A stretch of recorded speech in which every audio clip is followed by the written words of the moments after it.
Mm, may kapapasok na chika sa akin galing sa isang reliable source ko. Na ang diwata daw nagkukwento sa kanyang mga kasamahan. Parang ang sabi daw ni Diwata, parang ang ini-impose niya ay siya ay na-pressure. Kasi yun palang word na hihilahin kita dyan, ang nag-utos pala nun ay yung anak ni Bangag, Miss Charis, si Charis P.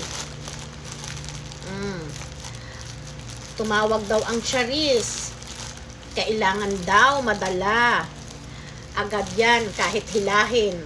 Kasi natatakot sila na baka mamaya madatnan ni Agila, ni babaeng Agila, ang kanyang ama rito. Kaya minadali ang transport.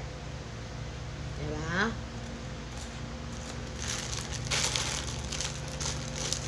Imagine, anak ni Bangag na si Charis ang nag-uutos na hilahin mo yan.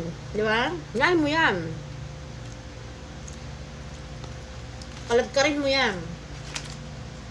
Hindi pwedeng madatnan ni ano yan. Ni Lady Eagle yan dito sa Pilipinas.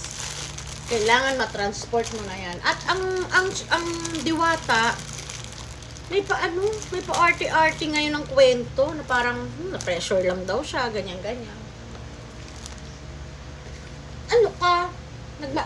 Nagmamalinis ka ngayon. Para ba matapang ka? Diba? Dapat you die for your country, diba?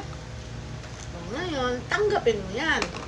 Kasi ang nag-utos sa'yo ay isang wala rin namang pero mo anak ng Bangag na si Charis.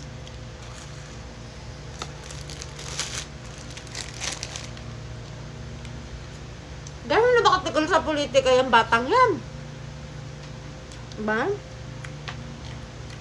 Gano'n na katagal yan? Abang alam niyan.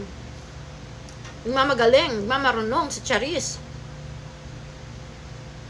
O ngayon, at meron daw dalawang military doctor.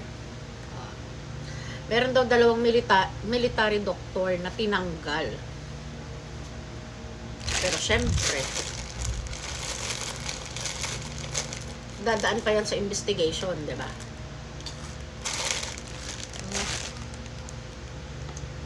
Ginago na nga nila yung mga sundalo sa